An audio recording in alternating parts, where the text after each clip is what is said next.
in other parts of the world. So let me just begin with a simple salutation, not even a verse, but a simple salutation. Om Shri Mahamunaye Patanjalaye Namaha.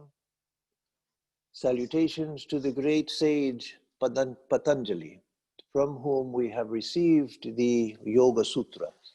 So let me say a word about that before I jump into the topic, and that is that in the Indian tradition, the idea has been from ancient times that all sciences, all arts, all fields of knowledge have come from a divine source.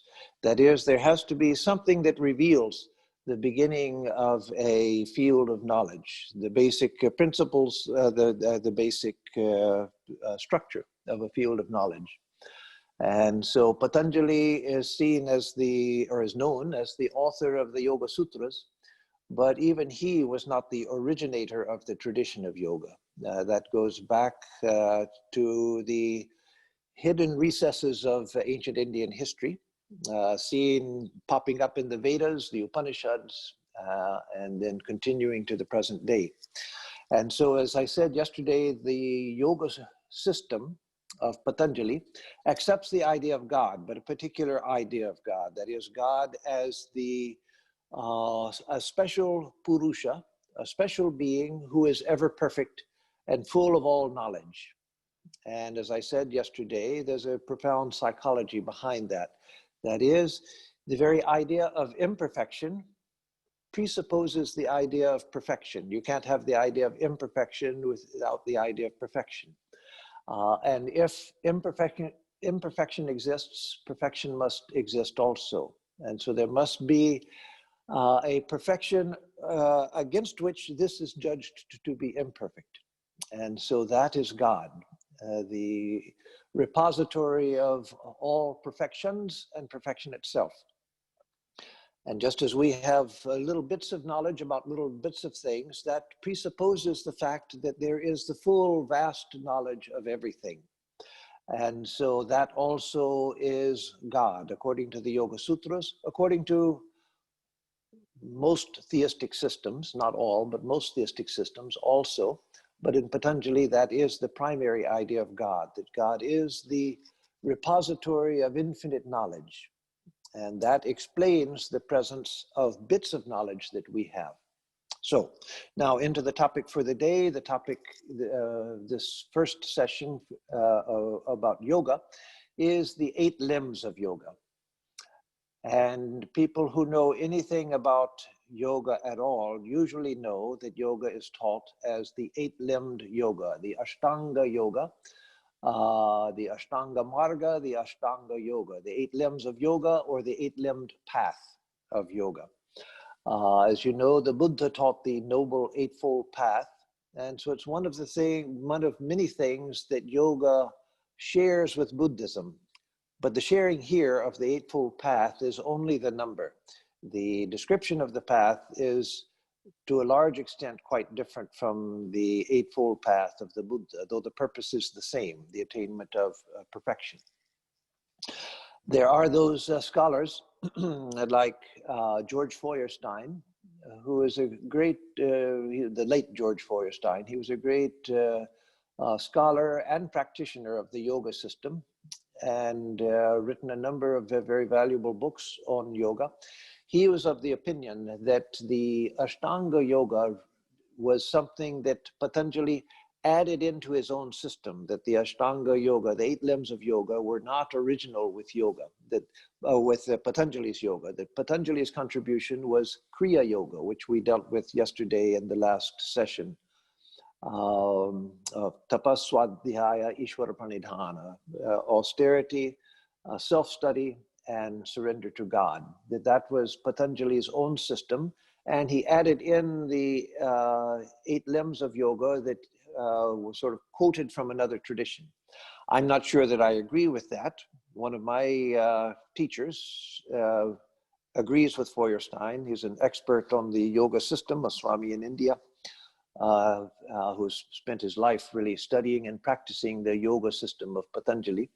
he agrees with Feuerstein that the 8 limbs of yoga are not Patanjali's own contribution, but he took them from outside his system and plugged them in. Again, I have not yet become convinced of that, but it doesn't matter.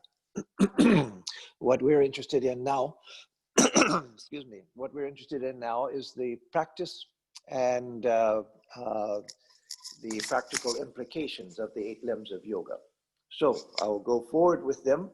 They are found in the 2nd and 3rd chapters of the Yoga Sutras, from Sutra 28 in the 2nd chapter, the chapter on practice, Sadhana Pada, which means the chapter on practice, and the first 3 sutras from verse 28 to the end of the chapter, and then the first 3 sutras of chapter 3, which is Vibhuti Pada, or the chapter on powers, special powers that are attained through deep concentration. So let's just jump into the 8-limbed path. These are things that almost all of you are somewhat familiar with, but let me go through it, and maybe I can throw a little new light here and there. Even if it's not new light, it's still worth going over these, because as Swami Atmarupananda asked yesterday, when during the last question and answer session that I hosted, his question to me was about the value and purpose of repetition. So as I said, repetition is extremely important in spiritual life. In fact, practice can be said to essentially consist in repetition, repeating something over and over again until it becomes so natural that we have internalized it. So the Sutra 28 says, where he begins the description of the Eightfold Path, yoganganushthanad ashuddhikshaye jnana deeptir aviveka khyatehe. So that means that through the practice of the 8 limbs of yoga, when the impurities are destroyed through that practice, ashuddhikshaye, through the destruction of impurities of the mind, there arises enlightenment culminating in discriminative enlightenment. So through the practice of the different accessories to yoga, when impurities are destroyed, there arises enlightenment culminating in discriminative enlightenment. So that is, through the practice of the 8 limbs of yoga, which we will now begin describing, one attains to the destruction of impurities of the mind. Through the destruction of the impurities of the mind comes the illumination called Viveka Khyati.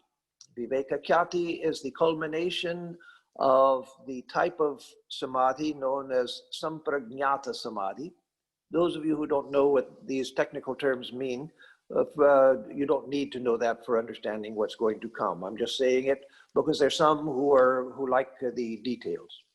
So through the destruction of the impurities of the mind, one attains to the heights of sampragnata samadhi, cognitive samadhi. That is vritti samadhi, where there is still a vritti in the mind. And when there's just one vritti in the mind, a very subtle fluctuation of the mind, which is steady, stable, and that's illuminated by consciousness, then one attains to viveka khyati, discriminative enlightenment, whereby one perceives the distinction between the seer and the seeing. It's not yet kaivalya, according to the Yoga Sutra, according to Patanjali. It's not yet kaivalya, the highest liberation. For that, one has to have nirbija samadhi, in which all of the samskaras, the tendencies within the mind, are burnt out, and the mind resolves itself back into prakriti. Then one attains to kaivalya. But this is the necessary step before that final step of kaivalya. That is, Patanjali said that yoga citta vritti nirodha in Sutra 2, that yoga is the cessation of the vrittis of the mind. And the commentators have said that that cessation of the vrittis of mind means 2 things. One is provisional, where there is sampragnata samadhi. There's just one very subtle, pure vritti illuminated by consciousness, And in that, one perceives for the first time, perceives directly, immediately, in direct experience, the distinction between the buddhi and the light illuminating that vritti in the buddhi, or the mind, and the fluctuation of the mind. One perceives the distinction. And through that, one attains to viveka khyati, this discriminative enlightenment, which establishes you in the knowledge of the distinction between consciousness and the mind. And then there's the further vritti nirodha, where in nirbija samadhi, all of the samskaras are destroyed, the mind resolves back into its source, and one is liberated in kaivalya. So, he's saying here in this sutra that the 8 limbs of yoga will lead you up to that point of liberation, not to kaivalya yet, that comes next, but up to viveka khyati. So that's a very, very high state which is attained through this. So then he names them the yama, niyama, asana, pranayama, pratyahara, dharana, dhyana, samadhi, the 8 limbs of yoga. And we'll go through those now one by one, briefly, because of time, to understand what these limbs are and how, in essence, we practice them. So first of all, they're the yamas and the niyamas.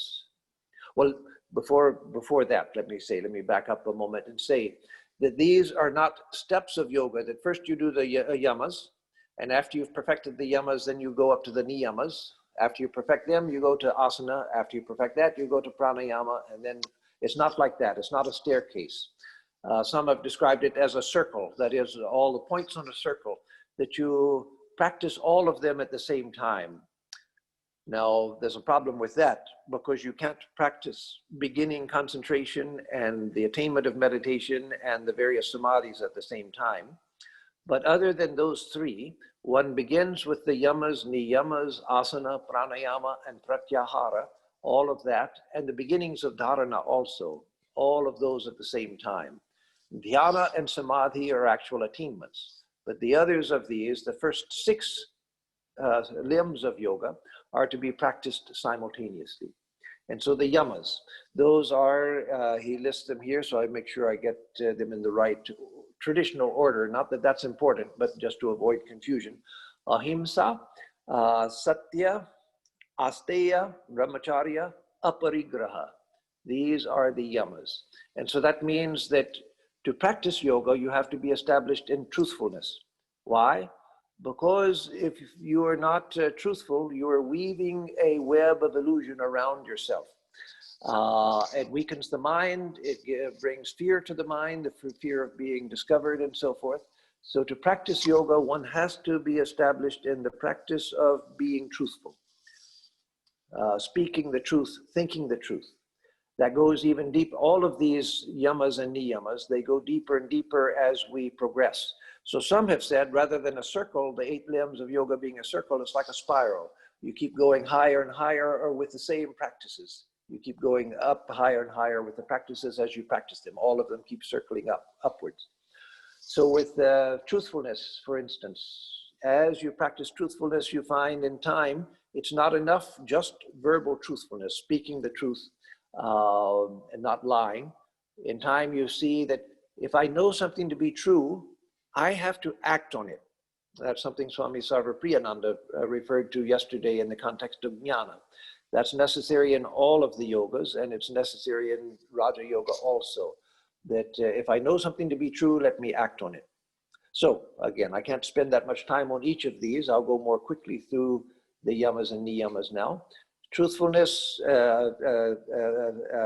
then ahimsa, that is non-injury, not injuring others by thought, word, or deed.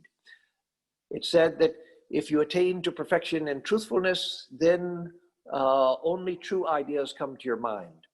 And that which you say, the outer world begins to correspond to what you say, because you're established in truthfulness. So your words begin to have power. And that you see in the case of people like Ramakrishna, Holy Mother, Swami Vivekananda. They were so established in truthfulness that We try to make our words correspond to the outer world. In their case, they're so careful with their words that if they say something, it actually follows in the outer world after they're saying it. So truthfulness, ahimsa, that is harmlessness, not doing harm to anyone. If you're established in harmlessness, it says in the Yoga Sutra, then all beings become fearless around you. So you hear stories of great saints, east and west, of all different traditions, like St. Francis of Assisi in the West, in the Christian world, where birds would come and light on his shoulders. Animals were fearless around him because there was no himsa, there was no violence within him. So being established in non-violence, being established in non-stealing. So non-stealing doesn't mean that just don't rob somebody. Hopefully most of us here don't do that anyway. But that would be a pretty low bar to cross. So non-stealing means not even coveting the things that others have, not even coveting the things, not even mental stealing. There are people who in their practice follow all of these principles to a great extreme. They're what are called, from a positive standpoint in different traditions, the zealots of a different tradition. Now, zealotry can be a bad thing where it's equivalent to fanaticism, but zealotry originally meant someone who follows things to the letter of the law. And so they're those who won't take anything unless it has been given to them. They won't even borrow something without asking the person for permission. If it doesn't belong to me, I won't touch it. Now, again, it depends on us how thoroughly we want to practice these, but to a large degree, we have to internalize all of these. Truthfulness, non-injury, non-stealing, Brahmacharya, that is sexual chastity or celibacy.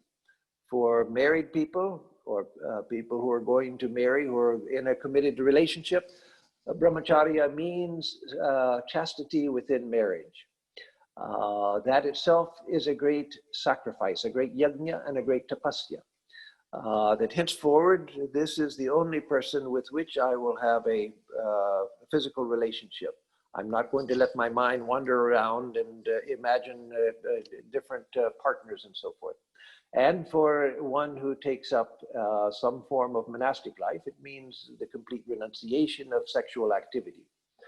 But to some extent, any of us who want to practice yoga, we have to bring the sexual impulse under some control. Again, the limited control of a householder or the complete control of a monastic. And why is that? It's because, as the Yoga Sutra says, through the preservation of sexual energy, one attains virya labha, that is the attainment of, literally means heroic energy, virya.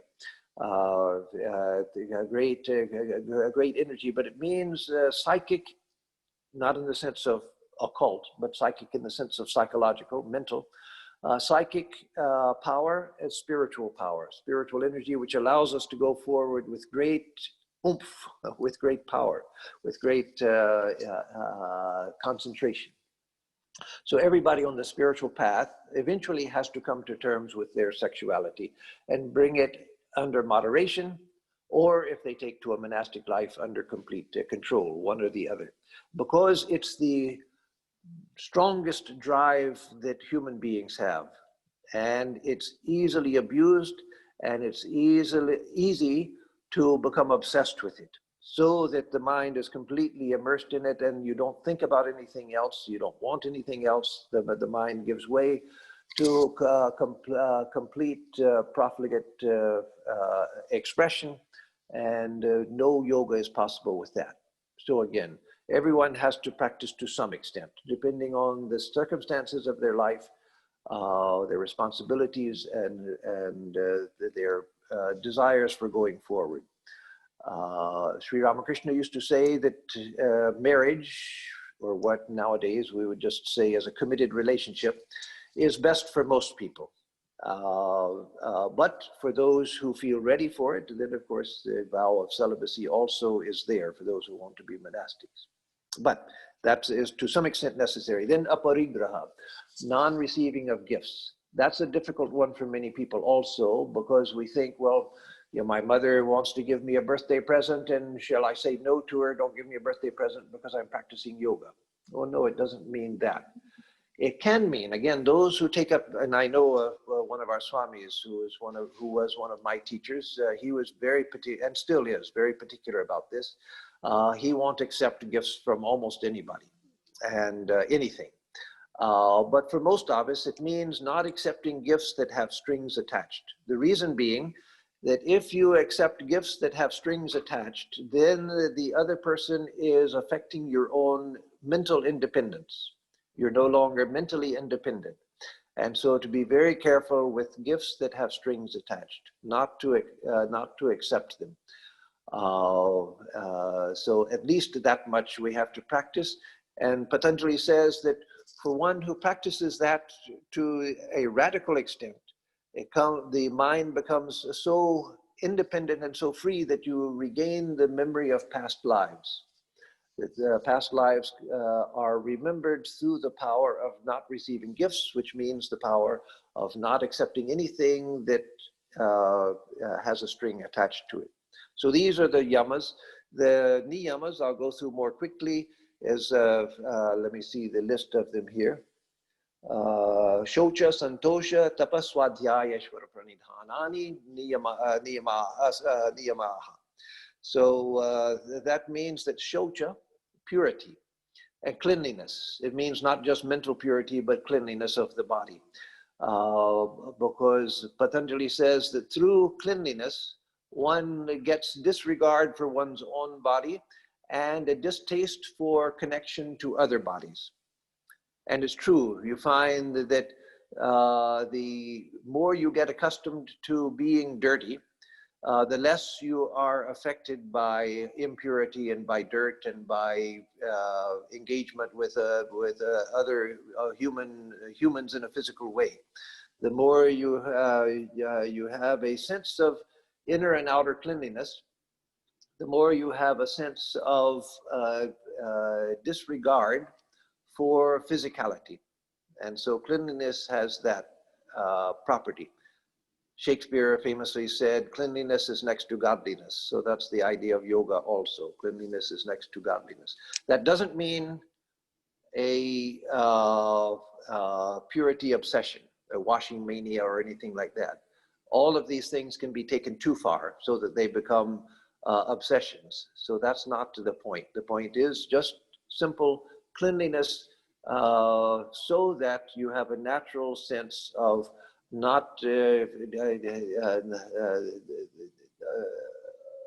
of a distaste for physicality. That's all that it means. And then santosha, that means contentment.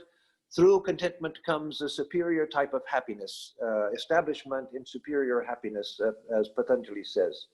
And then the next three are what we went over in Kriya Yoga, tapas, swadhyaya, ishvara pranidhana. So I won't go back over those, I'll just translate them. Tapas meaning austerity, which means self-control. Swadhyaya, which means literally self-study, but in Patanjali it has the technical meaning of repeating a mantra for drawing the mind inside and purifying the mind. And Ishvara Pranidhana, surrender to God. That these five, cleanliness, contentment, austerity, self-study, and surrender to God, those are the niyamas. And then we come to asana.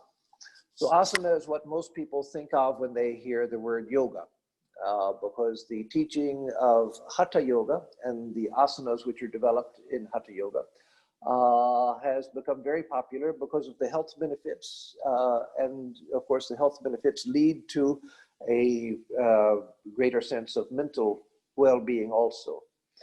So in Patanjali, the purpose of the practice of asanas is to attain firmness of body and firmness of asana, that is a position for the practice of higher mental yoga. That is, through the practice of asana, one gains stability of body, and also Patanjali says we gain indifference to the pairs of opposites.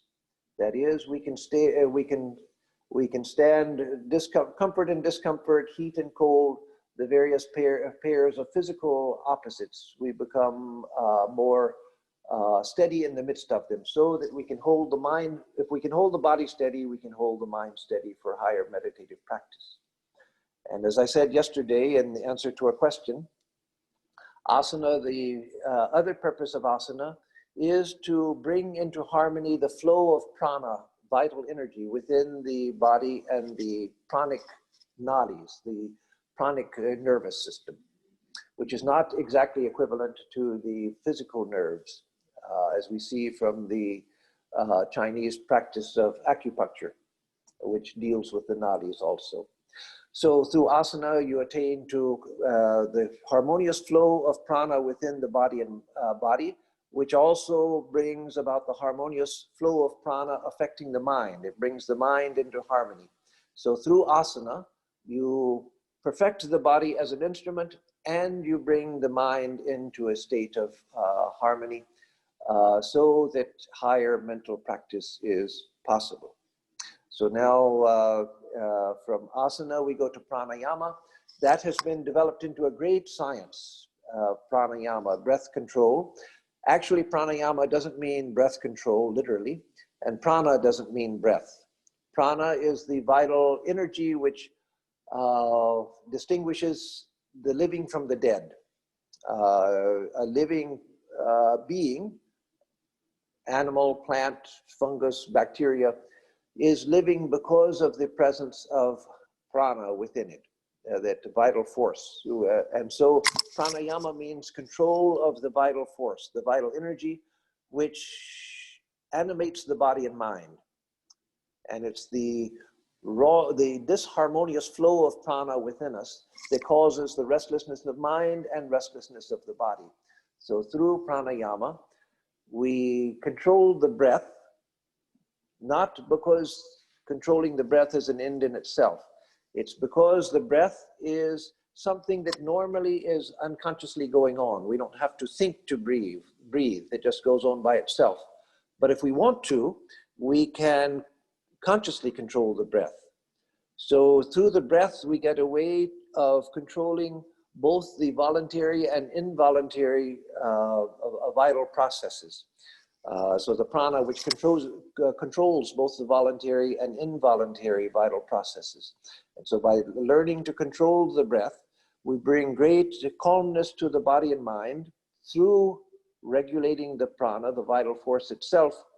The vital force is what directs the breathing. And so by controlling the breathing, we control the vital force.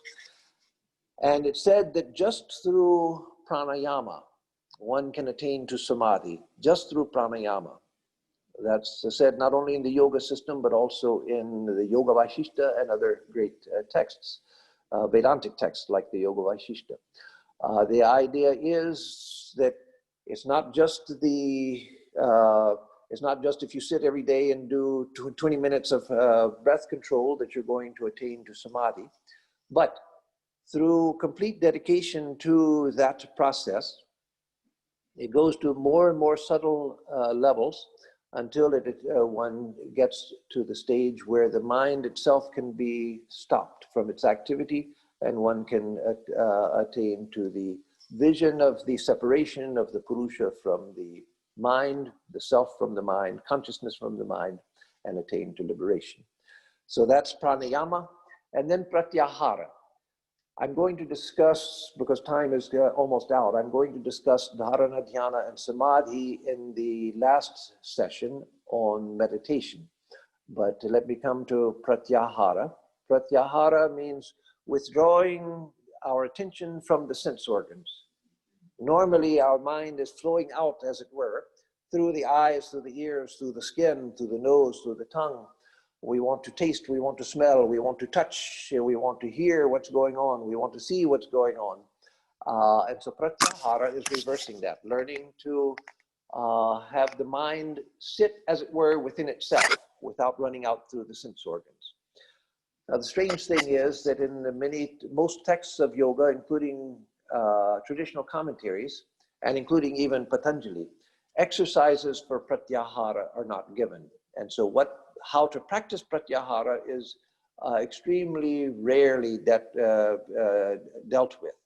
But obviously, it's one of the steps in yoga, one of the practices in yoga. It's one of just 8, and so it must have great importance. In fact, it's considered to be the precursor to meditative practice. And so Pratyahara, I've thought about that a lot, and I'm convinced that one practice that is a Pratyahara practice is the practice of mindfulness. That is, of not reacting to anything, not thinking about anything, just watching. Mindfulness meditation, which is highly developed in the Buddhist tradition, though some form of mindfulness exists in all traditions, but the Buddhists made a special point of that as their main practice, whether in Theravada or Mahayana.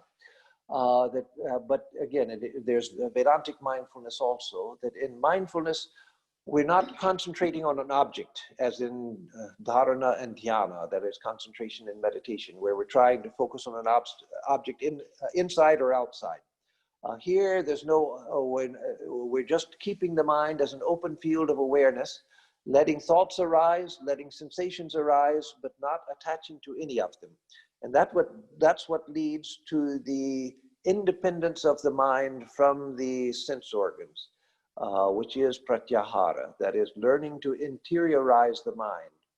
So again, dharana, which comes next, is concentration on an object. But pratyahara is just bringing the mind back within itself. And so mindfulness practice is a wonderful way to learn pratyahara. And according to the Buddhist tradition, mindfulness itself can lead to enlightenment.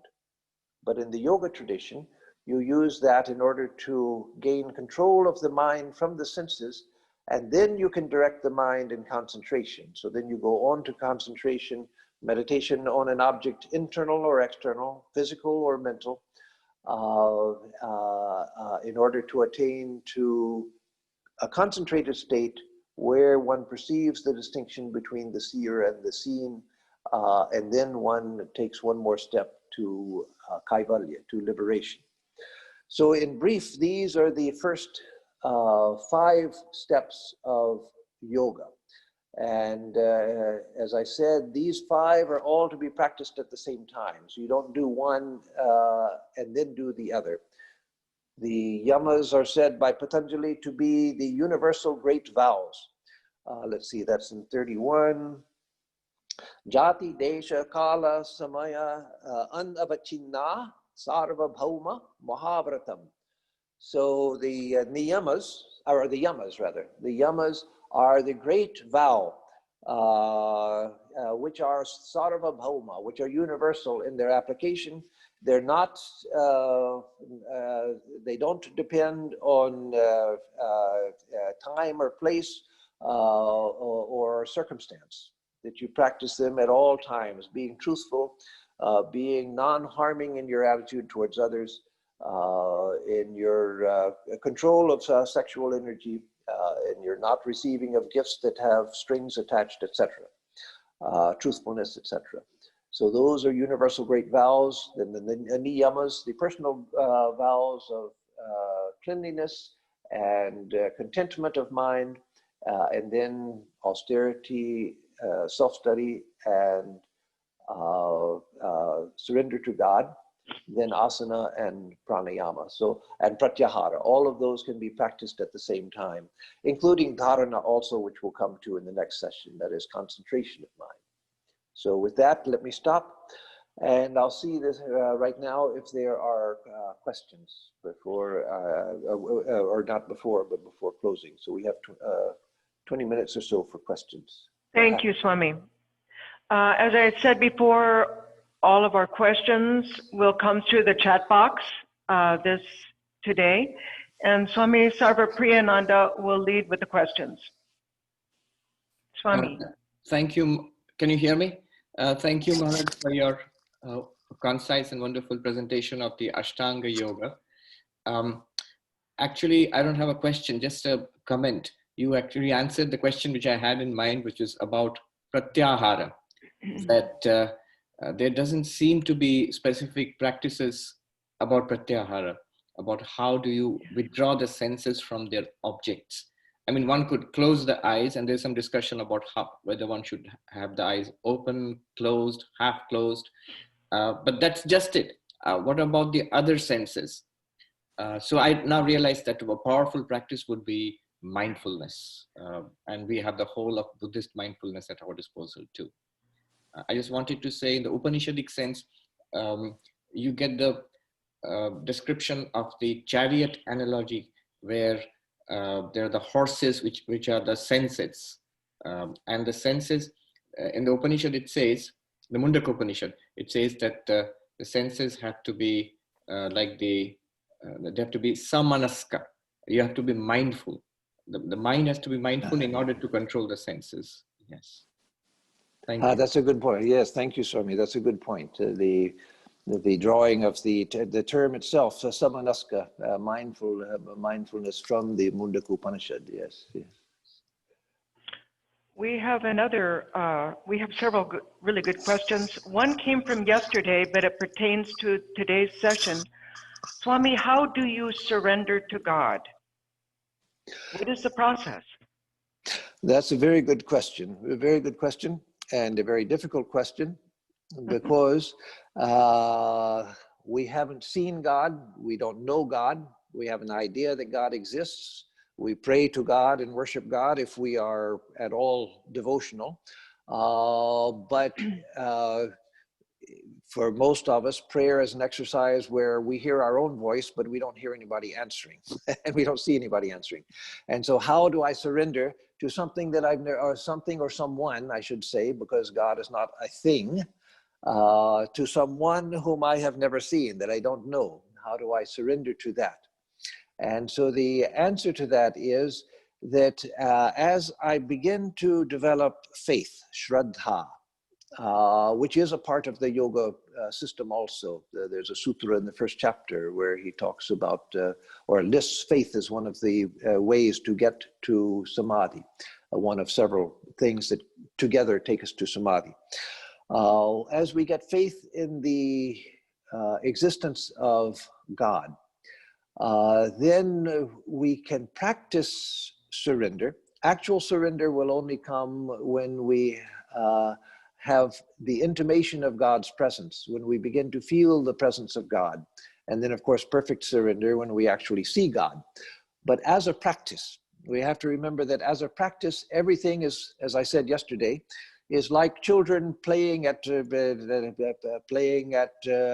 housekeeping, or playing. When I was a little kid, I'd go to one of my grandmother's houses, the house of one of my grandmothers, and she had some old-fashioned toys, which was an old for setting up a old-timey general store, where they had shelves and little empty cans of canned goods and boxes and things, and then a little cardboard cash register that didn't work. You just pretended like it worked, and so you play shopkeeper.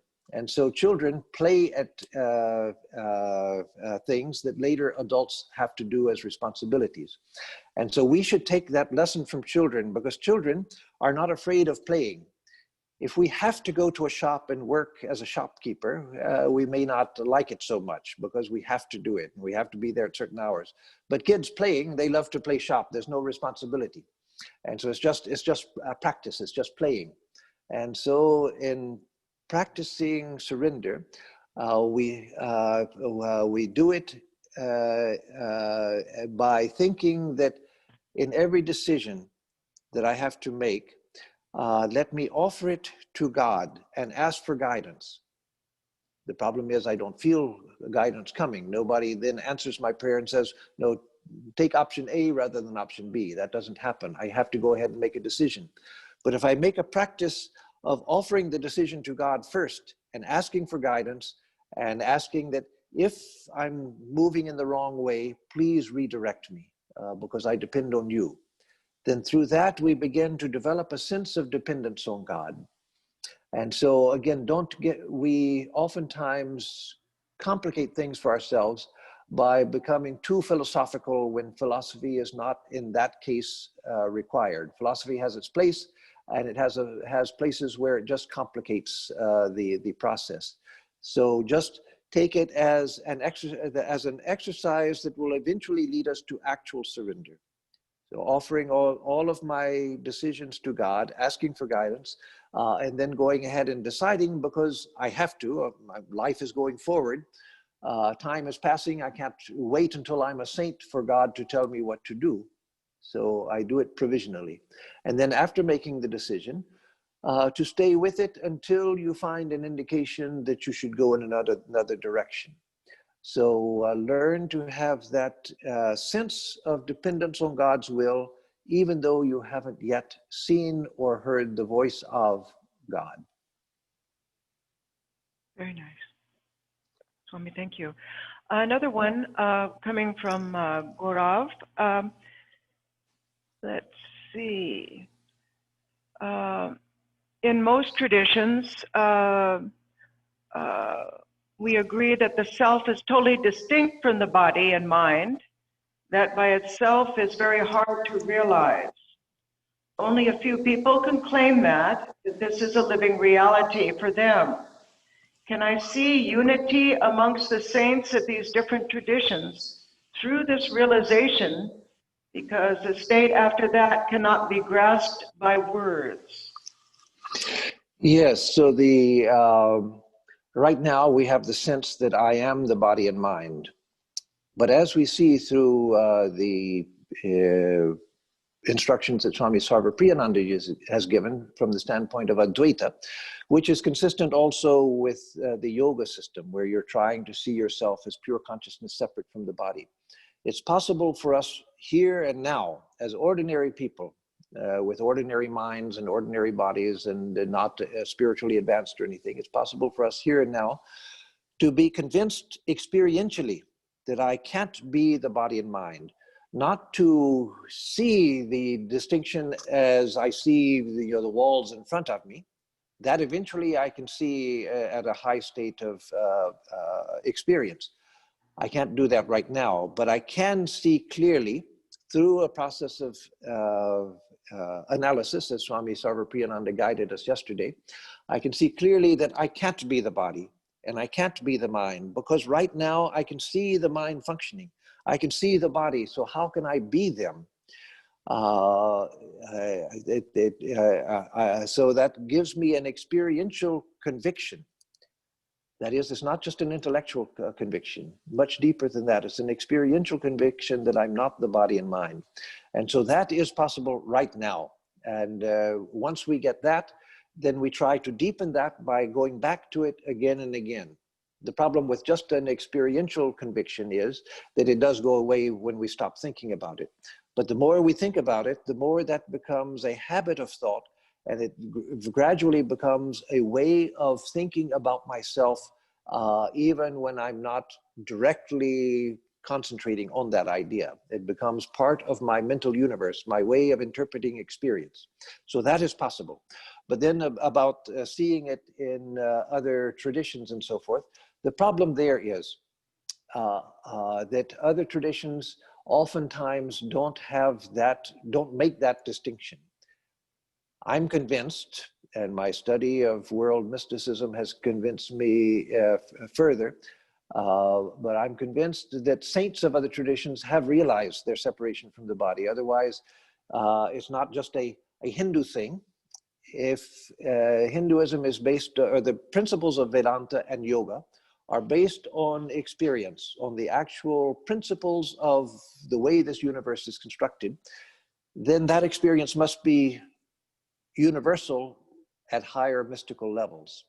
The problem again is that, like in Christian theology, they make a great point, not a great point, I think it's a very great weakness in Christian mysticism, or Christian theology, not mysticism, Christian theology, but they make a strong point of saying that we are physical beings, and that Christianity is an incarnational religion that believes in incarnation, not speaking about Jesus, but about us, that we are beings of flesh and blood. And so even when we attain to heaven after death, eventually we take our physical bodies with us. And so that's why there's a system of burial and so forth, to preserve the body.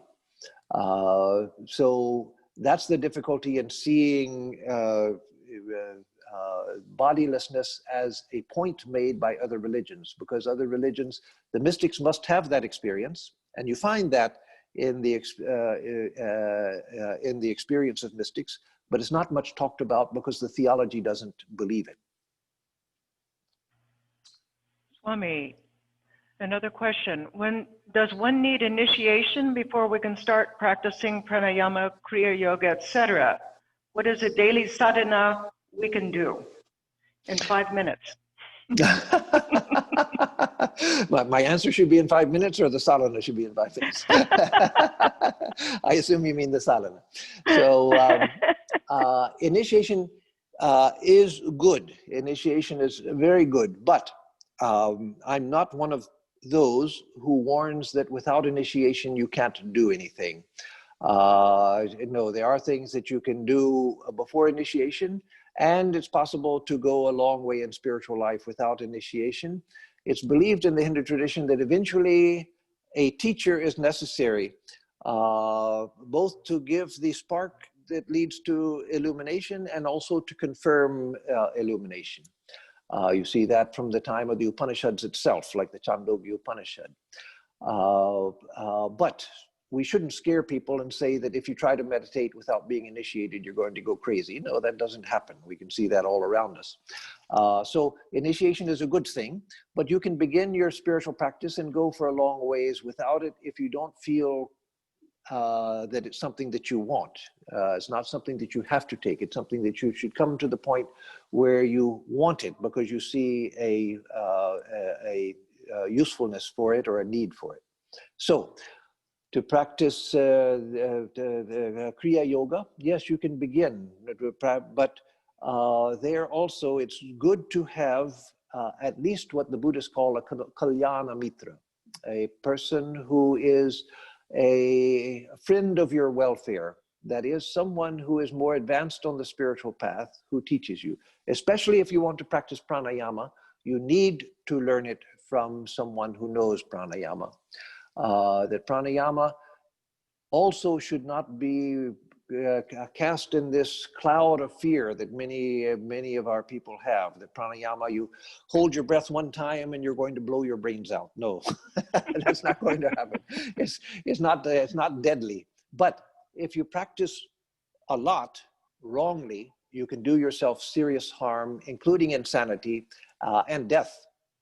I heard about a Brahmacharya in Chennai many years ago who was learning pranayama from a yoga teacher. And the yoga teacher taught him and this is not just hearsay, this was a known person. The teacher taught him a process of pranayama that he said, only do this in my presence, because this is a very advanced type of pranayama. It's very dangerous. But the Brahmachari thought, well, I want to progress quickly. And how much damage can it do? Let me practice on my own in my room.